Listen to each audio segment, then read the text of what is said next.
교통사고 합의금과 관련한 문제에서 교통사고 간병비 문제가 고민이신 경우가 있을 겁니다.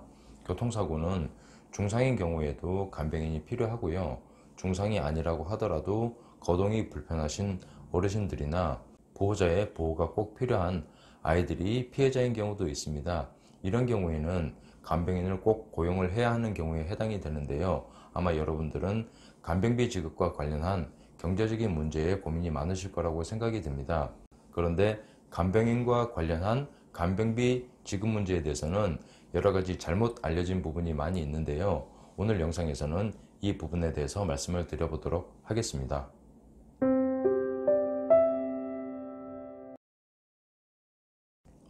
안녕하세요. 저는 현재 법무법인 지름길에 근무하고 있고요. 보험보상 업무를 14년째 진행을 하고 있는 손해사정사 김도형입니다. 교통사고 합의금과 관련한 이번 영상의 주제는 교통사고 간병비 지급 기준에 대한 저의 의견인데요. 교통사고 피해자의 경우에 병원에 입원을 하시게 되면 이런저런 주변의 이야기들 또는 카더라 통신으로 인해서 굉장히 혼란을 겪으시는 경우가 많이 있습니다. 그 중에 하나가 바로 간병비와 관련한 문제인데요. 교통사고로 인해서 병원에 입원을 하시게 되면 보험약관에 따른 간병비 지급 기준이 있고요. 이런 간병비 지급 기준에 해당이 안 되는 경우에는 소송을 하게 되면 간병비를 받는다라는 그런 이야기도 많이 들으실 수가 있는데요. 이번 영상에서 이 부분에 대해서 말씀을 드려보도록 하겠습니다. 영상 보시면서 유익하다고 생각되시면 영상 아래에 구독 눌러주시면 계속해서 유익한 정보를 받으실 수 있습니다. 교통사고 간병비는 보험약관에서는 간병인의 고용 여부와 상관이 없이 입원 일수를 충족을 하고 일정 부상 급수에 따라 간병비를 지급을 하고 있습니다. 다만 지급 기준을 중상인 경우로 한정을 하고 있고요. 여러분들이 의사로부터 진단서를 받게 되면 그 진단명과 자동차 손해배상 보장법상의 부상급수와 비교를 해보면 본인의 부상급수가 어느 정도인지를 확인을 할 수가 있는데요. 이렇게 해서 부상급수를 확인을 해보면 부상급수가 1급에서 2급인 경우에는 60일에 해당하는 일용근로자 임금을 지급을 하고 있고요. 2022년 상반기 자동차 보험의 일용근로자 임금은 11만 5,255원입니다. 부상급수 1급의 대표적인 진단명으로는 비구골절이 있습니다. 그리고 부상급수 3급에서 4급인 경우에는 30일에 해당하는 일용근로자 임금을 지급을 하고 있고요. 대표적인 진단명으로는 십자인대 파열 또는 족관절 골절로 수술하는 경우가 해당이 됩니다. 그리고 마지막으로 5급에 해당하는 경우에는 15일에 해당하는 일용근로자 임금을 지급을 하고 있습니다. 그런데 이런 방법이 굉장히 불편하고 어렵다고 생각이 되시면 여러분의 자동차 보험회사에 지급심사 담당자에게 전화를 해서 본인의 부상급수를 확인을 하실 수가 있는데요. 이 부상급수를 확인을 하기 위해서는 여러분들은 진단서만 담당자에게 보내주시면 이 담당자는 여러분들에게 지급결의서라는 문서를 보내주게 되고요. 이 지급결의서를 통해서 여러분들의 부상급수를 확인을 할 수가 있습니다. 다만 부상급수가 개방성 골절이나 또는 여러 군데에 다치신 경우에는 상향이나 또는 하향이 되는 경우가 있을 수 있기 때문에 100% 이것을 신뢰하실 필요는 없고요. 반드시 여러분이 한 번 더 확인을 해보시는 것이 여러분들이 몰라서 손해보는 일을 줄일 수 있다고 할 수 있겠습니다. 교통사고 간병비와 관련해서는 굉장히 여러 가지 이야기가 많이 있는데 이렇게 여러 가지 이야기가 많은 것은 실제 판결에서도 여러 가지 판결이 있기 때문입니다. 이런 문제가 생기는 이유는 보험약관에는 가정간호비라는 것이 있는데요. 이 가정간호비의 지급 기준이 100% 노동능력 상실률과 식물인간 또는 사지마비를 기준으로 하고 있기 때문에 그 요건이 굉장히 까다롭고요. 요건을 맞춘다고 하더라도 보험회사에서는 이 부분과 관련해서 쉽게 보험금을 지급하지 않는 경우가 많기 때문에 소송을 하게 되면 간병비를 지급받을 수 있다는 말은 전혀 틀린 말은 아니라고 할 수 있습니다. 하지만 간병비 문제 하나만을 가지고 소송을 고민하시지는 않고요.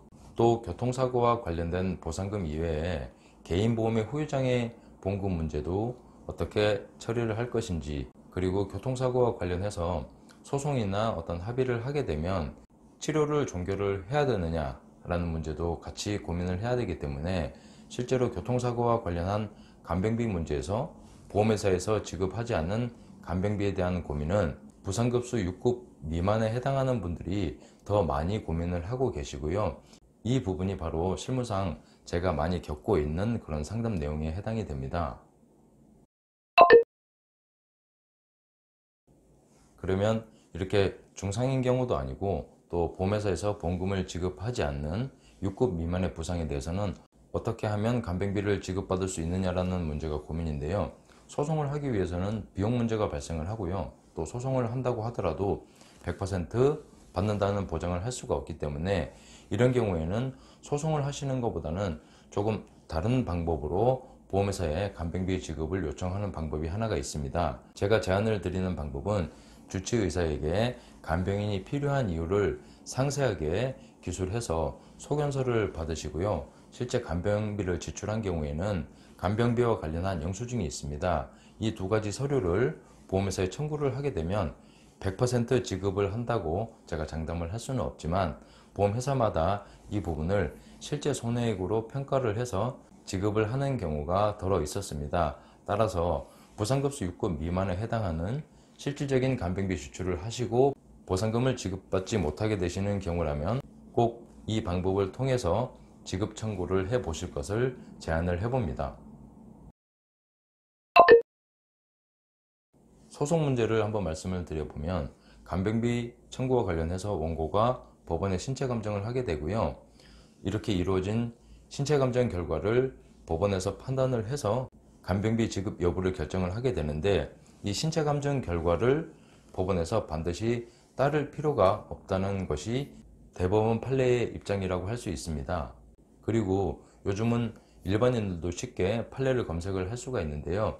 여러 가지 판례를 검색을 해보면 하루에 한 명의 간병인이 필요하다는 주장을 했지만 신체 감정 결과 4시간 또는 8시간만 필요하다는 결론이 난 경우도 있고요. 또 신체 감정 결과가 하루에 4시간만 필요하다는 신체 감정 결과가 나왔지만 법원에서는 하루에 한 명이 필요하다는 경우와 같이 여러 가지 판결이 있는 것을 확인을 할 수가 있습니다. 따라서 보험회사에서 주지 않는 간병비 또 앞으로 지출하게 될 간병비를 소송을 하게 되면 모두 다 받을 수 있다는 표현은 정확한 표현이라고는 할 수가 없습니다. 결국 이런 말을 하는 분들은 관련 업종에 종사를 하는 분일 텐데요. 여러분들이 어떻게 전문가를 선택을 할 것이냐에 대해서 제가 저의 의견을 말씀을 드려보면 단순히 법원에 신체 감정을 하는 그 절차만 설명을 하시는 경우가 있을 거고요.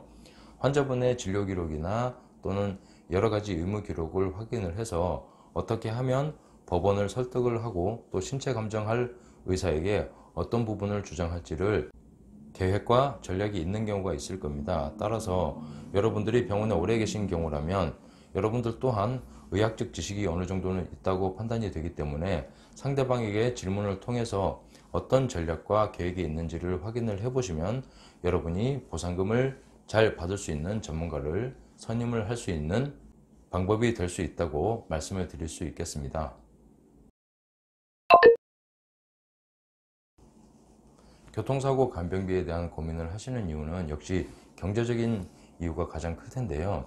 교통사고 간병비와 관련해서 너무 고민을 많이 하시는 것보다는 교통사고 지급기준에는 가지급금 제도라는 것이 있습니다. 이 가지급금 제도는 여러분이 받을 수 있는 확정된 손해액의 50%를 선지급받는 부분인데요. 이 50%를 선지급받아서 일단 현재의 어려움을 해결을 하시는 방법이 있으니까요. 가지급금 제도를 이용을 하셔서 간병인 문제를 해결하시거나 또는 생활비 문제도 이 방법을 통해서 해결을 해 보실 것을 제안을 드립니다. 김도형의 보험보상 계속 구독하시면 유익한 정보가 많이 있습니다. 오늘 영상 보시느라 고생하셨고요. 저도 좋은 정보로 여러분들을 만나 뵙도록 하겠습니다. 영상 봐주셔서 감사합니다.